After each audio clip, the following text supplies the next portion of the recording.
We're in the business of securing systems. We're not in the business of being a risk assessor. We're not in the business of auditing. We're not in the business of like analyzing logs. They're functions that exist within providing the benefit to customers. So we need to stay up to date with what's relevant. What certifications would you recommend for people getting into cybersecurity?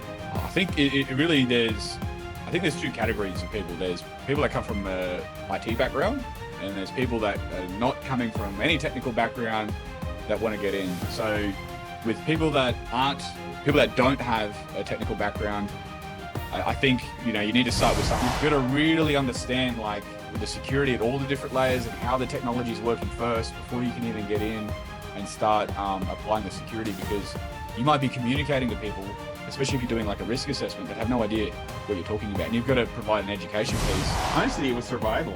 It's either you learn cybersecurity or you die or your customers die. I think figuring out where you want to go, coming up with a roadmap, and then aligning those skills, experience, and knowledge in terms of your own personal strategy is like the way to go to get into cybersecurity. So, Miami's a city that was built on cocaine and sustained on cybercrime. like, one of the questions I get asked all the time from people is like, should I even worry about getting into cybersecurity because AI are going to take all of our jobs?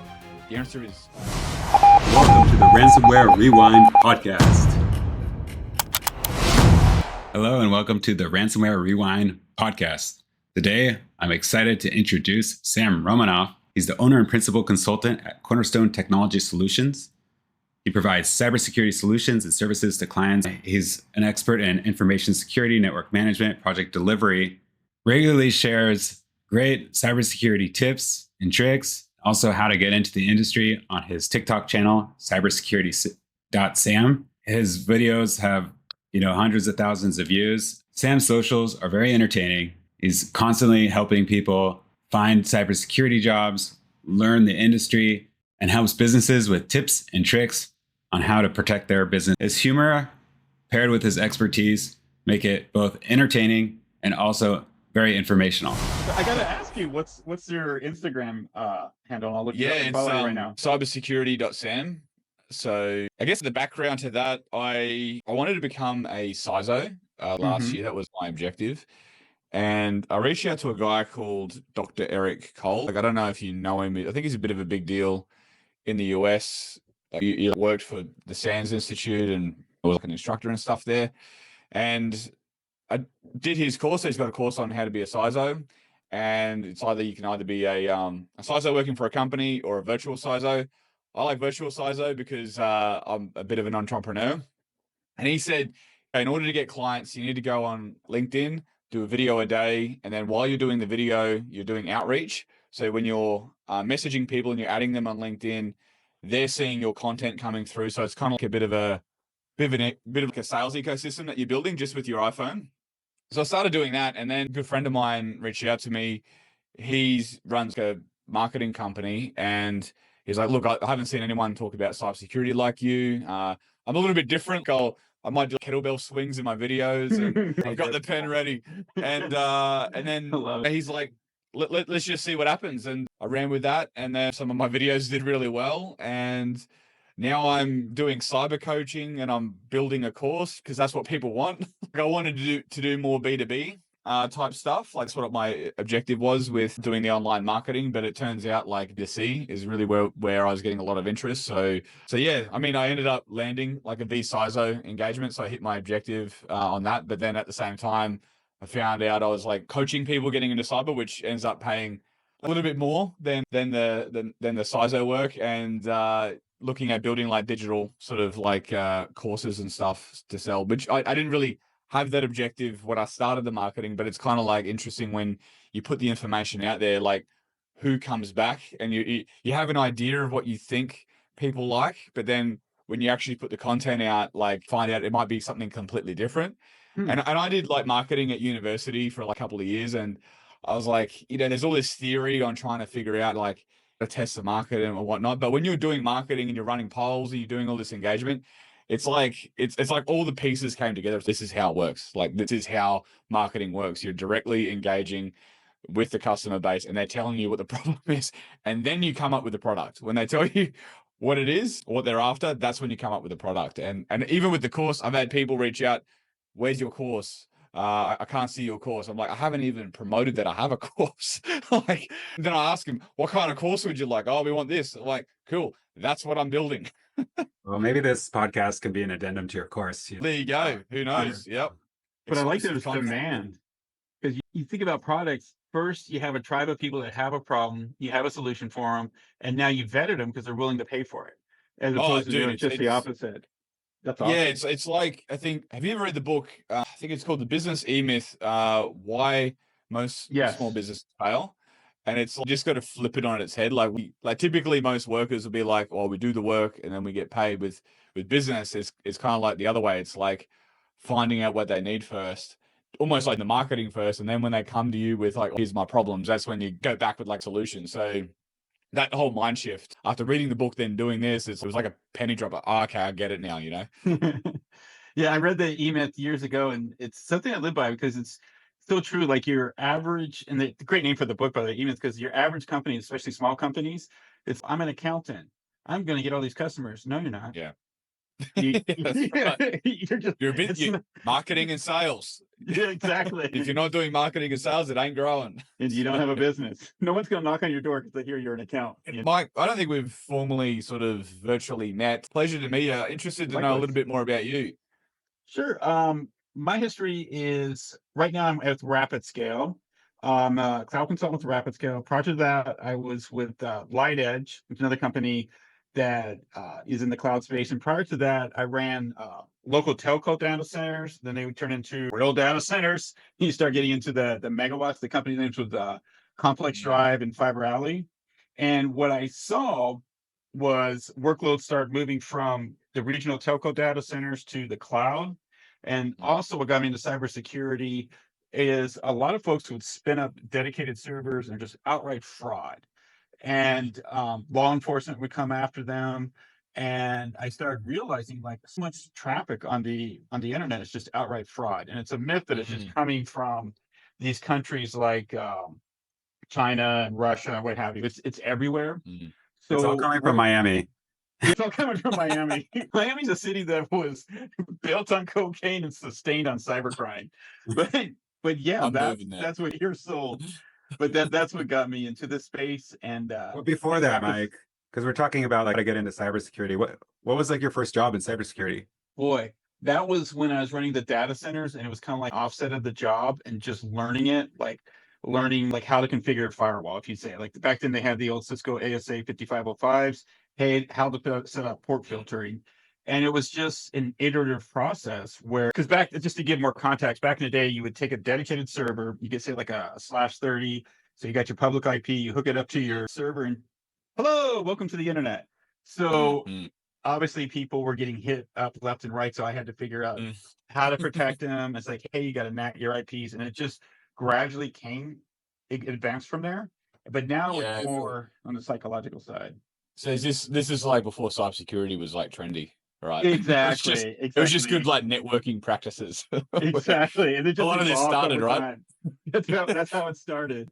And then it came into NIST compliance and all that fun stuff. And honestly, it was survival. It's either you learn cybersecurity or you die or your customers die. It got serious fast there, Mike. Yeah, sorry. But This became life and death. But it is, how do I word this? We had one customer where he must have been breaking every law in the book. And I realized how easy it is if you don't have SOPs in place, if you don't have cybersecurity in place, the criminals are just going to come straight to you. And you have to defend yourself. And I know people view cybersecurity as the burden, like guardrails from them going on Instagram or whatever, but we have to be there, especially in a work environment. But yeah, and I'm kind of giving you a data dump on like verbal TDOS, but it was survival more than anything. I feel that. And Rapid Scale is cloud security solutions. What do you actually do for businesses at Rapid Scale? We have a deep bench of engineers for cloud security for AWS, Google, and Azure. So what we do is we meet with the companies with their IT team and then create systems to protect everything that's in the cloud environment, edge protection, like remote employees. Because what we found is like the IT teams are always overwhelmed. And what they can do is delegate these things to us, and then we can help innovate as well because we have developers. The challenge with IT in most businesses is the CEO and CFO will say, "You need to innovate. You need to innovate." It's like, really? Can't innovate if someone's stealing my data. How about you? So that's where we come in. In which regard? How did you get into cyber? Yeah, exactly. Which we're going. How did I get into cyber? Okay, I was in the military for about 8 years doing IT, so systems administration, network engineering. So kind of in a similar sense with Mike Dowdy, like I sat the CISP exam not too long after I finished my tenure in the military, and I guess like didn't realize I was doing some of the tenets of cyber, like asset security. So like having data classification, especially being in the military, you got to classify your data, have good data governance, identity and access management. So, assigning role groups and performing audits against accounts. Didn't realize that was a cybersecurity function as well at the time. And then even like creating like plans and having good, I guess like layer 3 security. Didn't realize that was cybersecurity at the time. So just thought these are the things that you need to do. So while I was in the military, I ended up joining a startup, like a cybersecurity startup. I then left the military, joined the startup. It was a really bad deal. I was 27. I didn't really know what I was getting myself into. It was an equity earn-in type model, but effectively I was being scammed by the business owner. Long story short, ended up winning a contract for that company. The owner of the company had some health issues, just started deteriorating pretty quickly. I then left and I landed another contract. So the contracts that I landed were cybersecurity engagements. The first one being like an incident lead. The second one working as an IRAP assessor. So during that time that I was working for the startup, I was hitting my certification goals. So CISP, C-Risk, and then in Australia we have a certification called IRAP. So it's InfoSec Registered Assessors Program. So that enables you to perform like complex like security audits that are, it's kind of like vetted by the Australian government that you can do these specialized sort of audits. So I started my own company. I won an engagement doing an IRAP assessment, and then from there just had my own company doing various different things, primarily in GRC. So at the moment, it's a lot of risk management.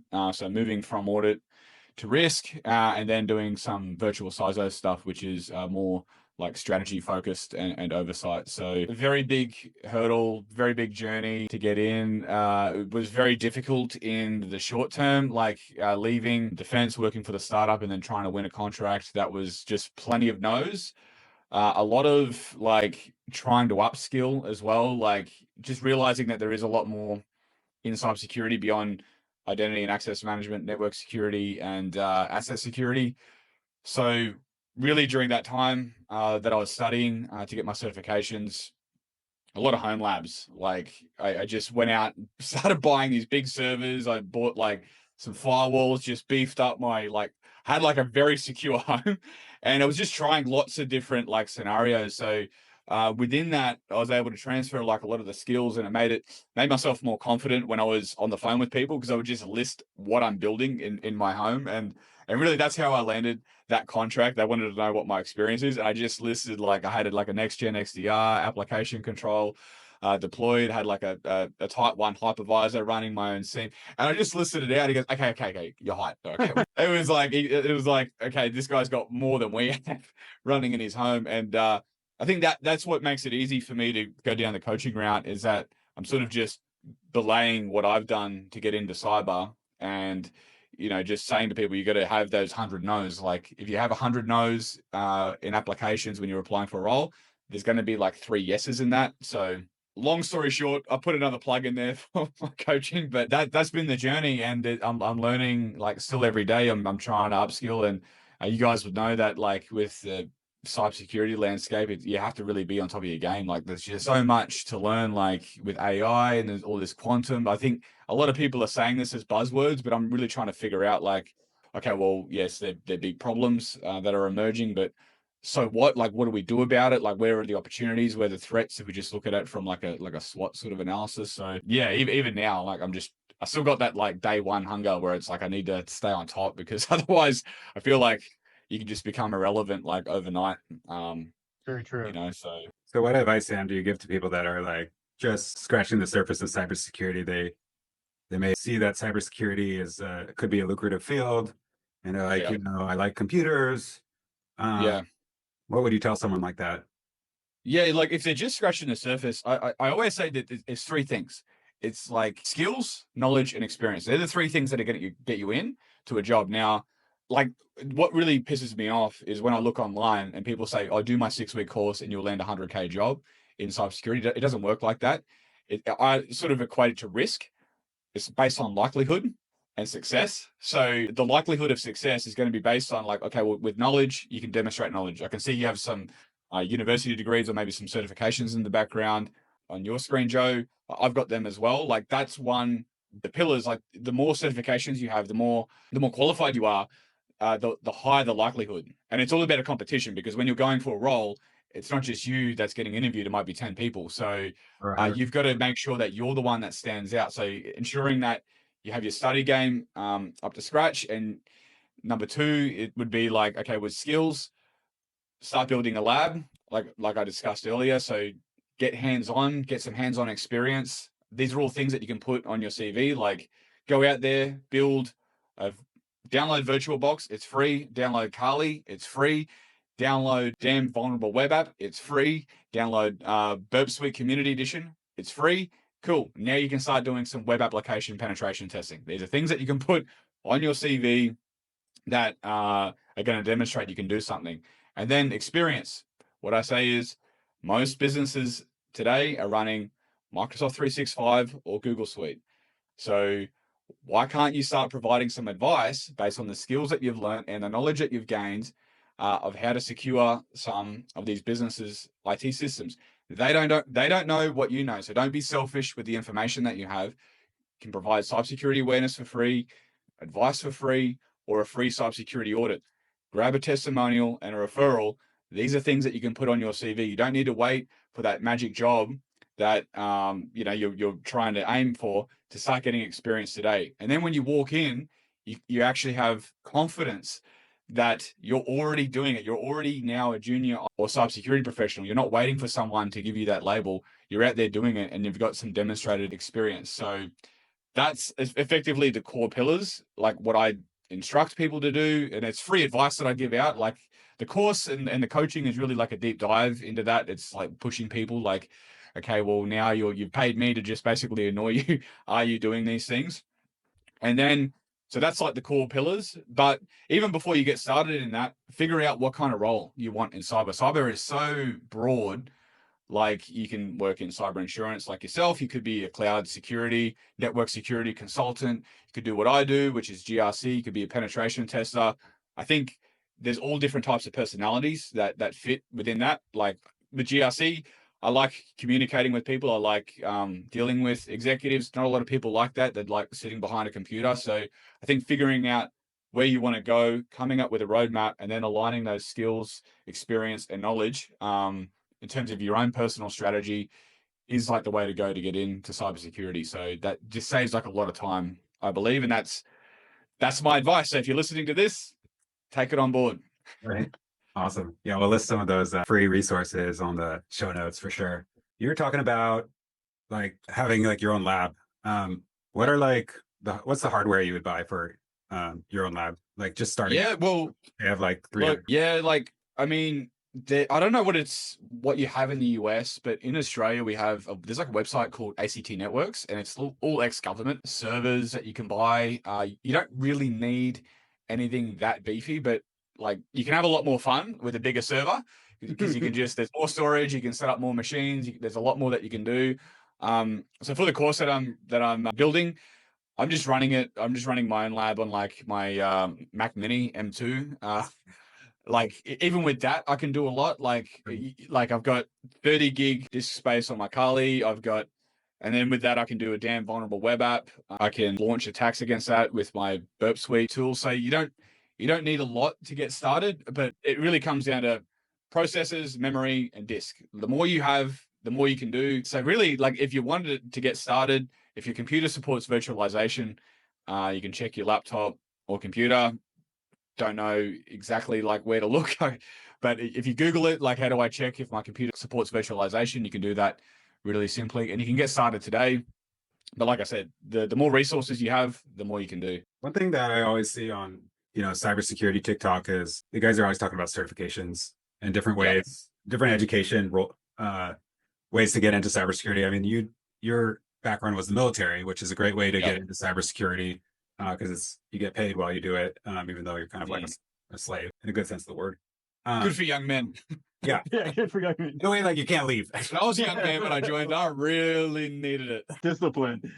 Yeah, and then there's the certifications. Like I'm going to ask you about those in a second. Yep. There's 2-year programs, there's 4-year degrees, and then they're self-taught, right? What certifications would you recommend for people getting into cybersecurity? I think it really there's 2 categories of people. There's people that come from a IT background, and there's people that are not coming from any technical background that want to get in. So with people that don't have a technical background, I think, you need to start with some sort of IT fundamentals first. So this could be like a CompTIA certification like Network Plus or Security Plus. Like, I think you really need to understand networking. Data in transit and how networks work. That's like when you have a system that's isolated, it's not connected to anything. There's not really like a lot of threats. It's me that's a threat to my own computer, which isn't really like a reasonable sort of situation. The threat landscape really comes into play when you start connecting multiple different systems together, either locally or across the internet when we have like cloud systems. So I think really understanding how a network works and the OSI model in particular, because this is like the different layers of where vulnerabilities exist. Like there's TCP-based attacks, there's DNS-based attacks, there's HTTPS-based attacks. There's a lot of attacks that exist within that stack, and I feel like you really need to know how it works. And I equate cybersecurity to like the medical field, right? So you wouldn't go to see a doctor if they didn't know how a body works. They might know how to treat things, but it's no different to cybersecurity. So like in cybersecurity, a network has symptoms of an attack. It's not healthy. There's something wrong. You might come in for preventative medicine. There might be, an issue with your body. Like there might be like cancer, in this case, ransomware. So you have someone come in to treat it. So I think you really need to understand IT first before you get into cybersecurity. Some people get in without that, but I feel like they struggle a lot. And this is where like the imposter syndrome sort of comes in, where they're like, oh, I feel like an imposter. Yeah, well, you should feel like an imposter because you don't know how IT works. And security, you're kind of like the masters of that domain. So first of all, understanding how networks work, then applying a security layer over the top. If you're coming from an IT background like I did, and like how Mike did, I feel like you just need to figure out like where do you want to specialize, and then go down that route. Like if you want to specialize in being like a SOC analyst, or maybe don't look at doing GRC based certifications, because it's all about time and effort. Like how quickly do you want to get to your goals? So I think that's essentially the critical path. There are a lot of certifications that exist within each of those streams. I mean, I could give it like a list that if you want to give in like the show notes or whatnot after this, but I won't labor the point too much. Non-IT first, apply your security layer, IT background, figure out what the hell you want to do, and then have the tailored certifications for that roadmap. I'm going to jump in. I think you made a really good point about knowing the OSI layer or the different layers in the OSI model, because people are talking to you. They're going to say, hey, this is at layer 3. Hey, this is at layer 1. It's like, oh, okay. So it's on the physical layer, right? Yeah. Okay. But if you don't know that, you're screwed. And I've done both the sales side and the tech side. And when you talk to the engineers, they're not going to be nice. They're going to say, okay, on layer 1, we have this old hardware. Layer 3, the network's blah, blah, blah, blah. Oh, by the way, we got packet loss. And you're like, oh shit, what's he talking about? Packet loss is on the physical layer, idiot. And they're not nice. So you got just like learning a tree. Like I hear like the analogy of like a tree. You got to learn the trunk before you learn the leaves. What I've seen in this space, a lot of people learn the leaves because it's fancy. The engineers will eat you up if you don't set you up for failure. Yeah. We're gonna start at the roots, even. The roots, exactly. Yeah. I think like don't like rush it. Like don't like just, I want to get into cybersecurity. I've got to get in the next 3 months. It's like, no, just take your time. You're going to get there. Set a 5-year plan. Like I've got a 5-year plan. Like, I don't know if you guys have one, but I even have like a 25-year plan. Like it's just like, you'll get there and you want, like, if you're getting into cybersecurity, I feel like you really should have a passion for knowing what's going on, because you're getting paid to verify and validate if something's wrong. So I get like, the way that when I do like my GRC assessments, I really like don't leave any stone unturned. Like I'm really paranoid. Like I want to make sure that I'm crossing everything off.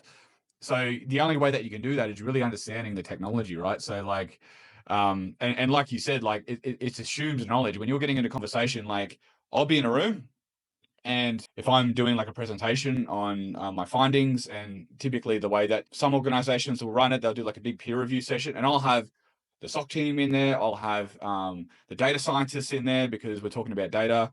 We'll have the penetration testers in. We'll have architects in the room, and there might be like 20 to 30 experts in this room, especially in like a large enterprise. And I'm giving a presentation on my findings, and we're talking about protocols. We're talking about reliability of data. We're talking about like some of the tech that I've gone into has been extremely complicated, like like Cisco ACI technology, and like I'm sort of using terms here, but like data center networking, and like you've got to really understand like the security at all the different layers and how the technology is working first before you can even get in and start applying the security, because you might be communicating to people, especially if you're doing like a risk assessment, that have no idea what you're talking about, and you've got to provide an education piece to them first. So I did like there's like a half an hour education piece on the technology before I even jumped into like what the security concerns are, at least from my perspective, of how this is configured. So definitely it's prudent to like not know the tech before you even get in, if that's like the right term of how you use prudent. But like that's how I feel it needs to be, just as like an anecdote. Either the frame to talk, depending on like who you're talking to too, is like if you're talking to the board, it's going to be a completely different conversation than when you're talking to like the IT team, because the board's going to want to know, what's our ROI, how much is this going to cost, what's our having something go wrong if we don't do this, because they're looking at it as an expense, right? Yeah, two completely different talks. So like with the technical team, you'll be doing a technical deep dive into like one of it was like how there's like a trusted anchor module and a trusted platform module, how they're performing signing of software that's coming into the system. So how you can verify whether or not the update is accurate or it's authentic. And then they want to know the entire trust chain, like from the vendor all the way to here. So who's really controlling the certificates, how all of that works. And then if there is a risk, you've got to then translate all of that into like a business risk and then communicate that to the risk owner. So it's kind of like you're wearing two hats and you've got to communicate differently. So risk owners, it's really about like traffic light system, red, yellow, green. What's it going to cost? How long? What's my risk? And then how long until this is going to be remediated? So what's our strategy moving forward? The technical team, it's really about deep diving into those problems. So knowing how to communicate in both streams is like another core skill of being in cybersecurity that, at least from my experience, that's like at least an anecdote of the difficulty. And I still struggle sometimes. It takes a lot of work. Yeah, I think it's even more difficult to have like a 5-minute conversation with an executive to distill all like a 2-hour meeting down to like, okay, here's what we need to do. And you need to believe me because I need buy-in, right? I don't want to go back to the team and say they didn't, we didn't get buy-in. So that is a lot of brain power. Right. I have a kind of a funny question for you. Like, those memes where it's like what I do, what my friends think I do, what my mom thinks I do, and like what I actually do. For people in cybersecurity, can you paint that picture, like what they think cybersecurity is versus what it actually is? Yeah, Excel, Microsoft Excel, a lot of data analysis, like some. It's not very sexy. Pivot tables, like.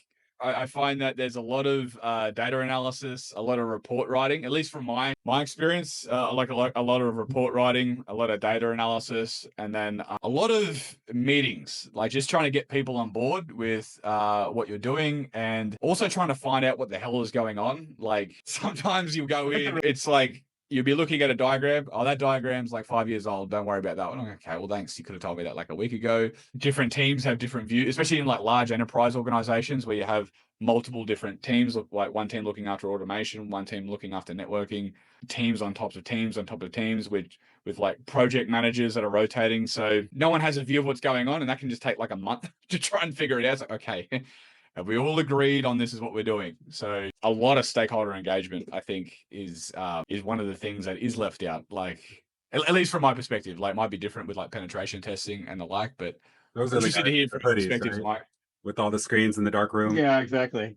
typing away. Every time I that's think what you had a people think TikTok of. on that. Yeah, and they always have these silly pictures, and they're like looking at a DOS script. I'm sorry, like a Linux script, and they like have batch files, typing ls. That's not. I've got a few of those videos on my TikTok. Yeah, What they think we do versus what we actually do. yeah, it's funny. What does your mom think you do, Sam? Look, I try to explain to her in like a like, I don't explain like who my clients are and who I work for. I just try to tell her what I'm doing, and she just, you can see that look in her eyes, like she's nodding, but she's like, "What the f are you even talking about?" And she's like, "Yeah, like, she's like, I can't even update my phone. Like, how do I understand what you're doing?" So, look, they say, "Yep, you're doing a good job." It comes out a lot in our podcast that older people are prime targets for Oh yeah. getting hacked. What would you tell people to tell their parents?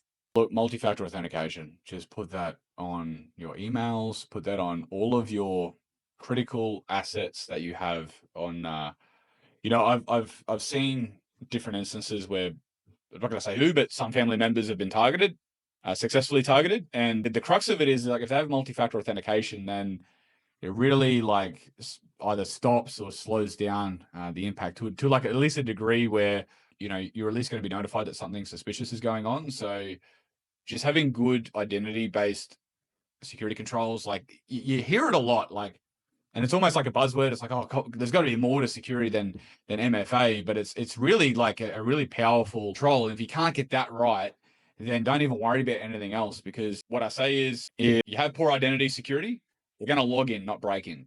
Yeah, 100%. So don't let them log in first. At least try to make it hard for them to get in. So, you're not that low hanging fruit. And if anyone can take away anything, and like, if you have some family members, Joe, I think that, you want to belay what I'm talking to, just make sure, even if you need to do it for them, just all those critical ones like Facebook, their social media, especially their email that might be linked to like everything. Make sure that is MFA locked in the first instance. Then you can move on to like patching and the likes. But that's the crux of a lot of problems. Going back to cybersecurity and people getting into it, do you feel like people get into cybersecurity for the wrong reasons? Yes. Yeah, I think it's people see like how lucrative it can be. Like a high paying consultant can make hundreds of thousands of dollars, and if you're running your own firm, you can make millions, really. So I think some people get into it for the wrong reasons, but I think those people have a hard time when they eventually get in, because you need to have a passion for cyber to do well in cybersecurity. And if you're getting in for the wrong reasons, I think you're going to be found out pretty quickly. Like Mike was saying, like, these engineers, they don't muck around, and it's a small community. At least in Australia, it's a small community, and the people that are doing well in cyber have a good reputation. The people that aren't doing so well, they have a bad reputation. So they either shoot themselves in the foot, or eventually they get a passion for it because they're in and they're doing it every day, and they get a good reputation. So I think that's the two different streams that sort of come from the people that are getting into cyber. Yeah, Mike, what would you say on that? You had a quick answer. Well, the challenge that I have is a lot of people are coming in for the money, which you're going to get called out on your BS really Yeah. quick. You have to be passionate about it, and you're not going to make a lot of money for a long time. What I like the idea of is like the apprenticeship world. Like, hey, get a tech support job. Do like Sam was talking about, like, build a network at your house and just get to learn it and have more of a passion for it. If you go get a tech support job, you will get educated really quick, because there's going to be the fight or flight. You're going to have someone screaming at you saying, "Hey, I got compromised." And you're going to start taking a step back and say, "Hey, how did you authenticate?" You're going to start learning Active Directory. You're going to start learning MFA. And it's just way better than these random gurus. So like these gurus, and like right now it's AI. And I'm going to go on a little tangent. Yeah. Like, I went and took the AWS certification for AI because I didn't know anything about it. I got to learn this. I don't have a choice. But a lot of the gurus are selling this myth that you can get into cybersecurity and make all this money in a short period of time. It doesn't work that way. Yeah. And it's very disingenuous. can build my Yeah, brand. I think that's they it. get found out, right? Like for the people that are like know their shit, like you get found out pretty quickly. Like they start throwing around zero trust and all of this. Like I've seen it before where you got these people coming in, they're talking about zero trust and that, and I just start questioning it. Like it's like, well, what do you mean by that? Like you're saying you want to Yeah. implement zero trust. Like actually, like which pillar of zero trust are you talking about? It's like, well, and I don't need to say it. Now everyone knows you don't know what you're talking about because zero trust is really just based on other security principles and they're really just combining them together. Like, and the same thing with AI. It's like, oh, AI is a buzz. AI, we've got to watch out about AI. But like, okay, well, what are you like? Which situation are you concerned about in like a business context? Like, is this like where? Like, give us an example because it's all based on risk. So I think, I think you can get found out pretty quickly, and they shoot themselves in the foot. Yeah, gotta do your homework. Yeah, cool. I mean, speaking about money though, what what is like the field in cybersecurity that's paying the most right now?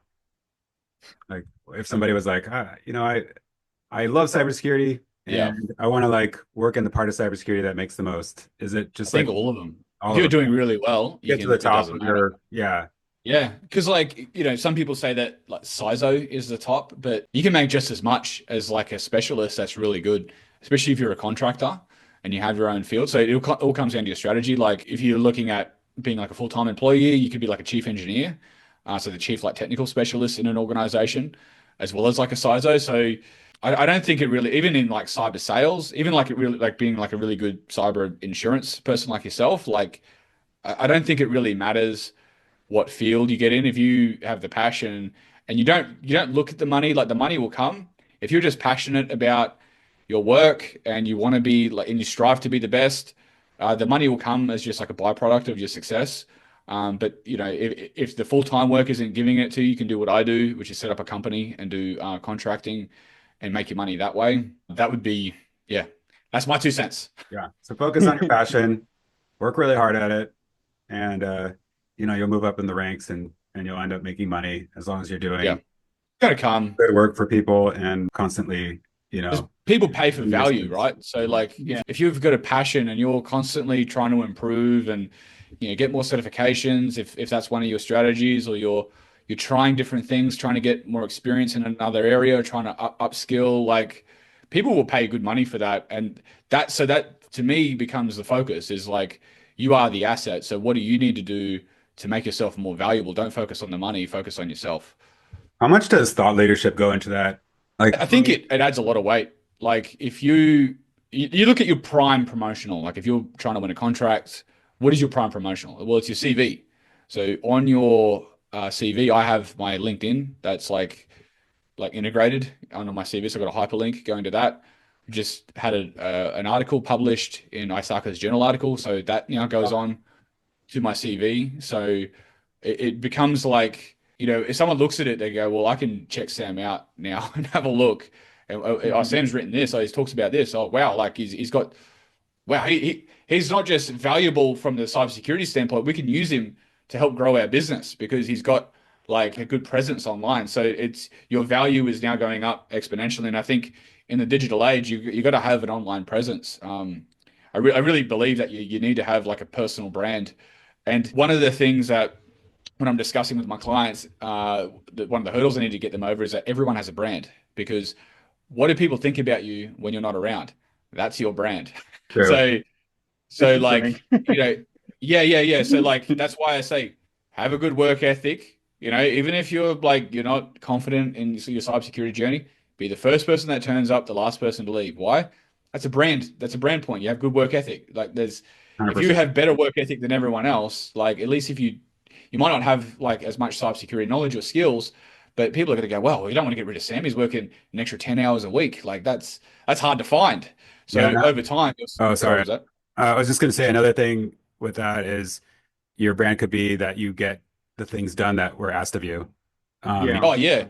That Deliver alone. on time or ahead of schedule. That's like that. Even that is like an awesome selling point. Like that's something that I put on my CV. I deliver on time or ahead of schedule. Like that's ask any of my references. That's what I do. So yeah, like these are all touch points that I think that people can start incorporating onto their online presence. So, and I think as well, like you can get recommendations on like LinkedIn, and that's like a really powerful way to like, you can say that you're good, but if you have 10 people from all different organizations that are saying you're good, well, that's like instant verification that like, okay, now I have trust with what Sam's saying because 10 other people trust him.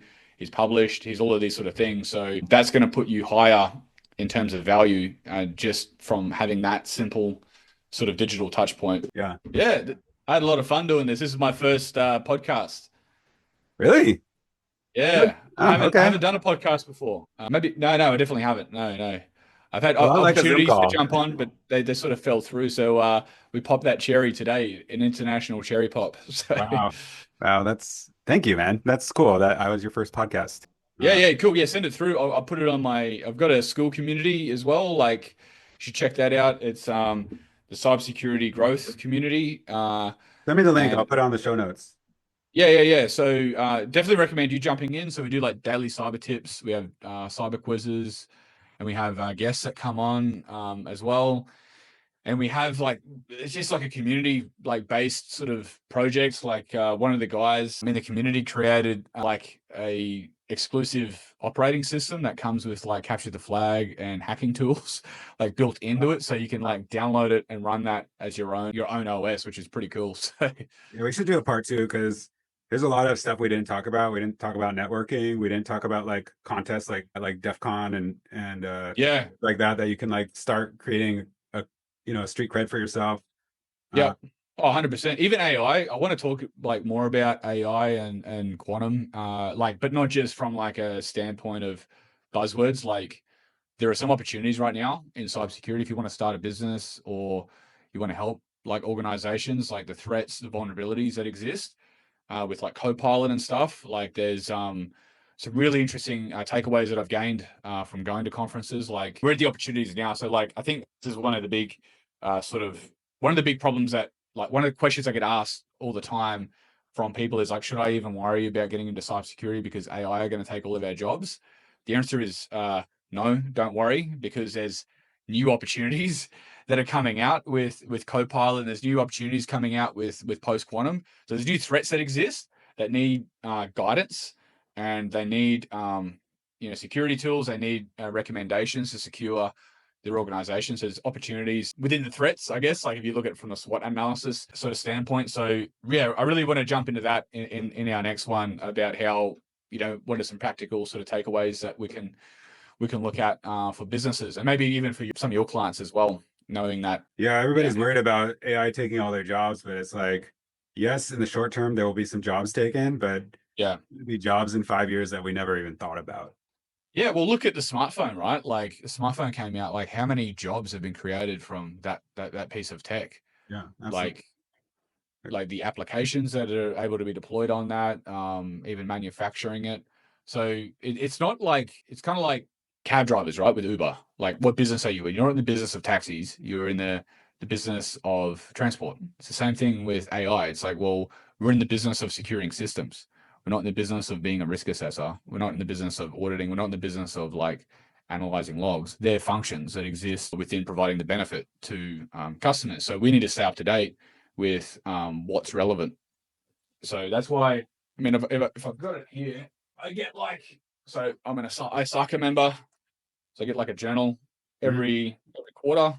I think there's 5 volumes, so maybe less than a quarter, more than a quarter, I should say, per year. But I try to stay up to date as much as possible with. Is that the one you're already? Yeah, so I've got the online exclusive, shameless plug, and I can share that as well. They gave me a PDF version, so it's open to non-members as well. But even within this, it's talking about one of the areas, a neuroscience perspective on AI and cybersecurity. So, as men, we like to read when we're using the dunny or the restroom, as you call it in the US. So I just keep that there, and why not have a bit of a read instead of a scroll? And automated phishing attacks, AI-powered malware, how that connects to neuroscience, defending against the threats.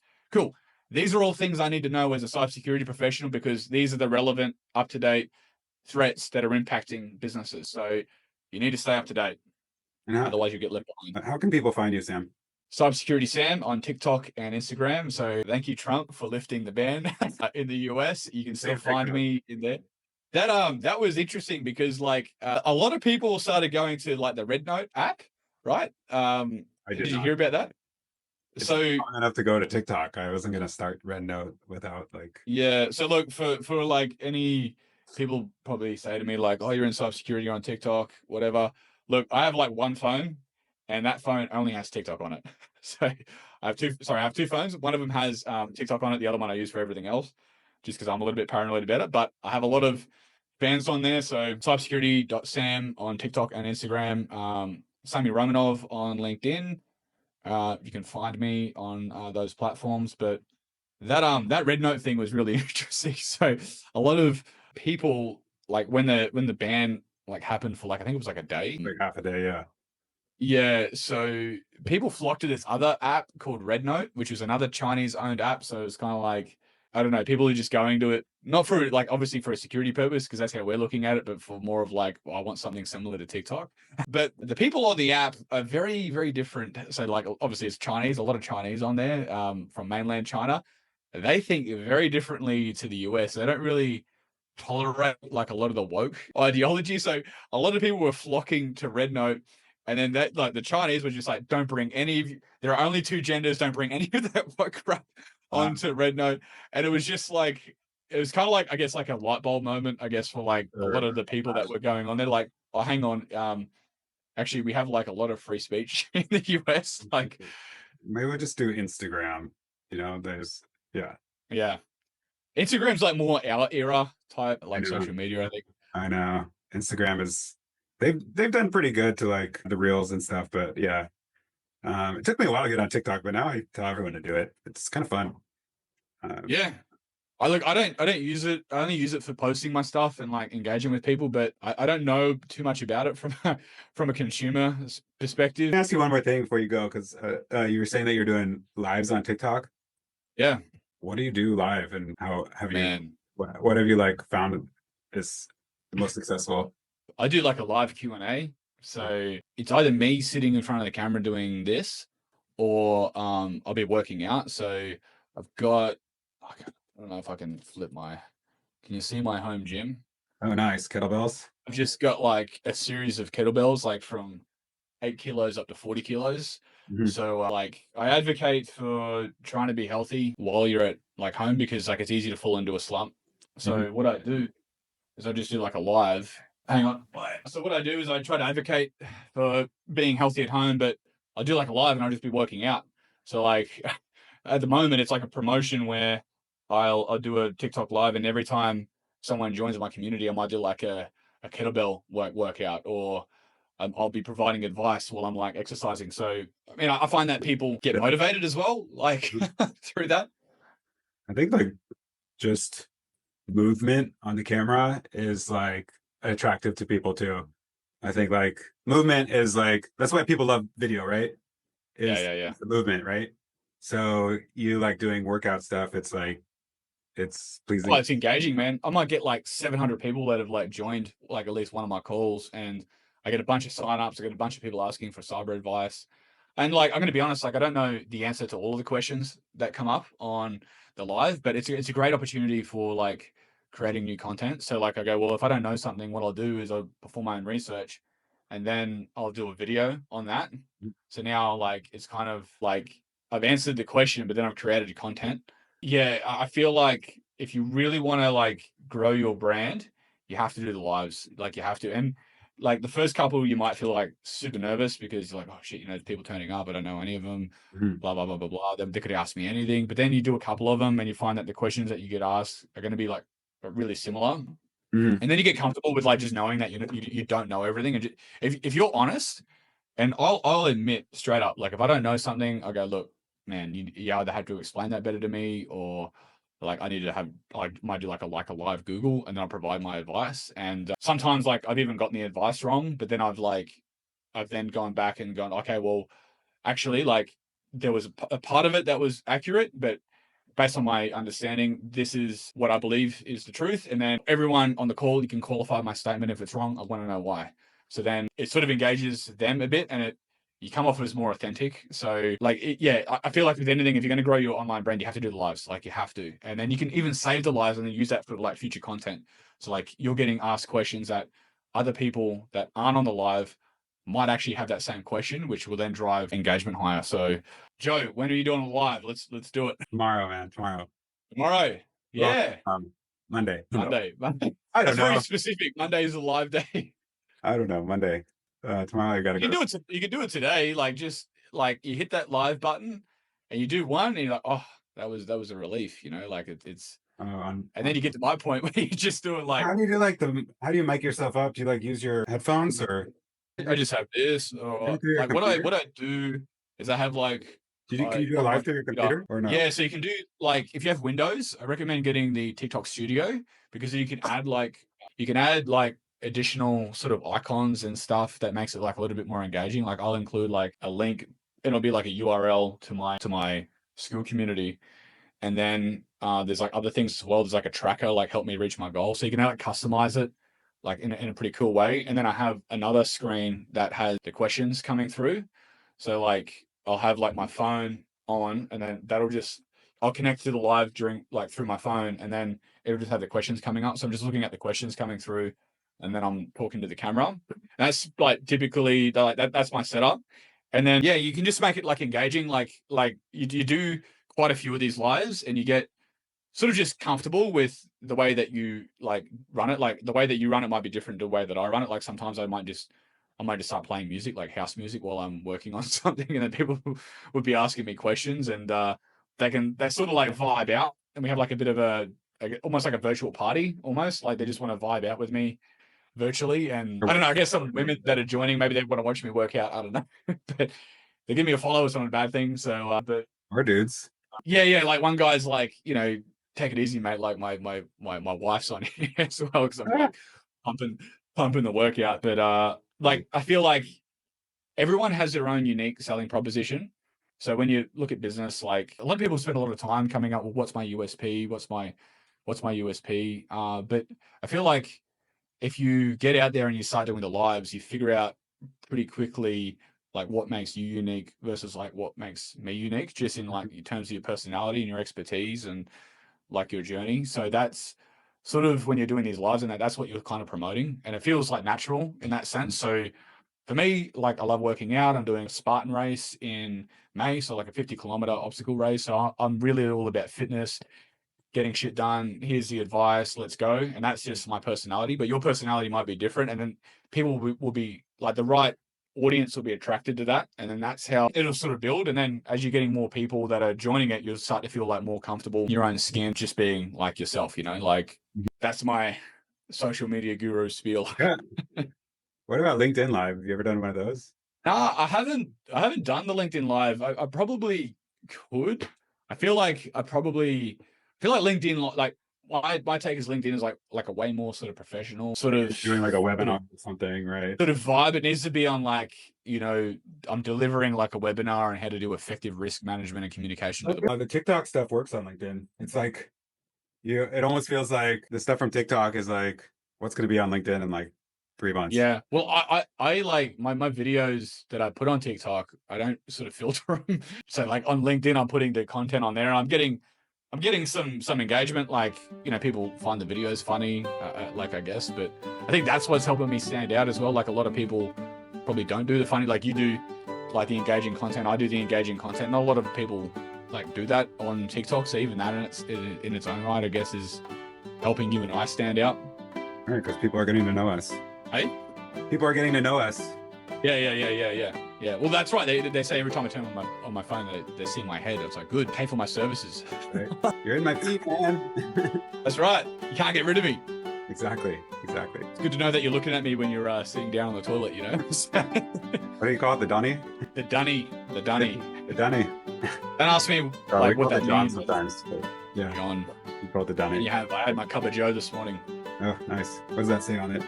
Canberra thinks you're boring too. So I'm from Canberra, which nice. is the nation's capital, and it's for people that don't live here, it's boring.